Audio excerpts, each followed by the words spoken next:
Guys, it's finally that time. I took my time to make this video for a lot of people that have been asking me how to get to Division 1. I've had a lot of my friends, I've had a lot of people that follow me ask me this. As you can see, I'm a Division 1 player. I've been to Division 1 multiple times. Top 100, not really a hassle. Without wasting a lot of your time, I want to dive into this. First things first, squad doesn't matter. I've heard a lot of people say a paid squad will get to Division 1 easily. Yes, it will, but it doesn't mean you won't either. But then let's just hop onto the tactics. Everything is fine. First things first, I'd like for you to have an attacking fullback, on the side that you want to. And another one just for, in case you want to keep him defensive, I have my destroyer on one side and my build up on the other, even though, I don't really have a build up. I use my anchorman as, my defender, even though it is bad, but I'm going to get a much better one. And then I'm going to move the one to the right position. As for your keeper, as I just tapped him, it is very important, and I mean very important, if you're using the quick counter play style, to have an attacking goalkeeper. A lot of the time, I have experienced players that play in quick counter and have defensive goalkeepers. You need a goalkeeper that is quick off the line, that is a sweeper. You need to have, when your defenders push up, you need to have that little bit of enthusiasm at the back to sweep up the ball when you are in motion. And that I personally recommend. It is a must. It is not an option. It is a must. Otherwise, having a defensive goalkeeper just destroys the whole game plan. You will concede a lot of goals and it'll just become a huge thing, and you won't be able to get to the top level, which you can play at. At most, not having an attacking goalkeeper will hinder your way of playing, even though you have a good squad. Another thing, I have two orchestrators in my sense. I like this orchestrator thing. I could have just changed these two, but it is the way it is.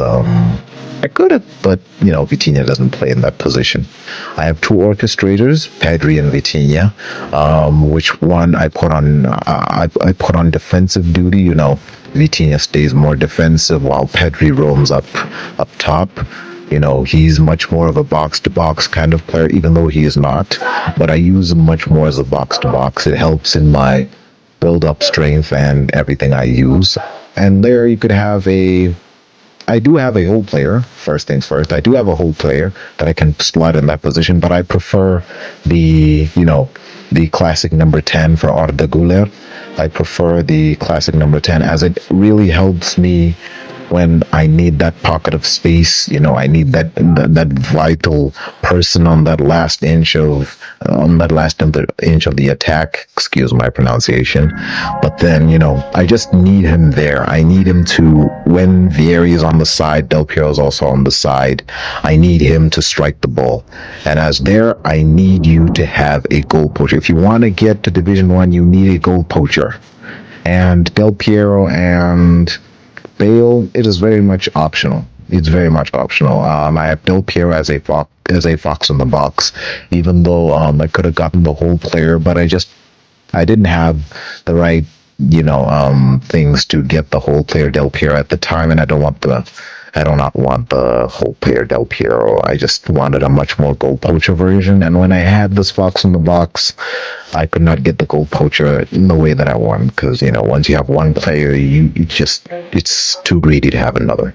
I also have a prolific winger on the other side that just drifts out wide and creates the space when I need it. He could just go out wide and just make everything greater when I pass the ball with the classic number 10 to the side. It just sums up everything when I'm attacking, quick counter style. The ball from Rijkaard to Pedri to Güler all the way to Bale could just be something very quickly without involving a lot of players. You need to play off the transition. And as for your substitutes, I do have emergency players. Yes, you do need to have emergency players. My Ibrahimovic and my Raul is my emergency players. Raul is there. So when I really do need him, he really works for me.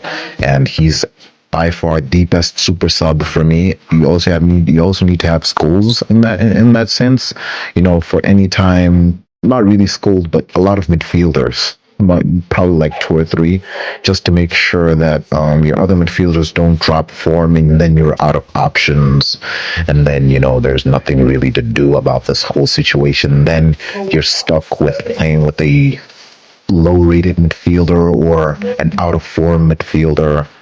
As for my tactics, let me show you my tactics. Remember when I showed you that the goal poacher is needed? You need to have him up there at the top at all times. He needs to be there when you need him. He must not be on the side. He must not drop back. He must be where you need him at the time you need him. He is a goal poacher for a reason, so you need the verification. He needs to be there when you need him there. And as for my second, I much rather have two people staying up front. So Del Piero is also there to acquainted Vieri so that everything up there just works.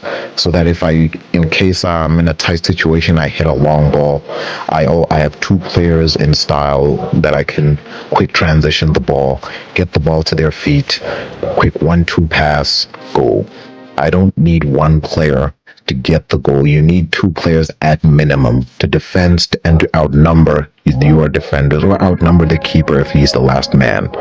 And there again, I have Pedri, which, as I said, is much more of a box-to-box. You know how an orchestrator stays back, and then I put the attacking on him so that, he travels forward in a way that I want to. As for Massimo Odo, I gave him this thing to be defensive. I don't really want him to venture forward so that when high attacks hit me, I'm down to two defenders and a goalkeeper, and then everything's chopped for me. So I'd rather have the back three so that I'm always acquainted to the number, and I'd much rather prefer if you attack more on the right back, then keep your left back at bay. Then you're attacked by a right back. But I attack more on my left, so I would use my right back to stay at bay and let my left back surge forward, put in crosses, be that threat when you actually need them. And By the way, it would be much, much preferable if you have more than one formation that you could use, anytime, anywhere, so that if you're losing too much with one formation, you can always use the next one. And as the phase just changed, I haven't played a division game yet. I will go back. Let me just show you, because you guys may think I have already started playing. No, I'm just going to show you that I haven't played any division matches, any of them yet. But I will post another video and I will show you on how to get to Division 1 once I am done. Oh, and an honorable mention needs to go to you being able to do skills like double touch, Marseille turn, push the ball into space. That's it, basically. You don't need much more. It really helps when you do need it. But this is the tutorial for today. Thank you, guys.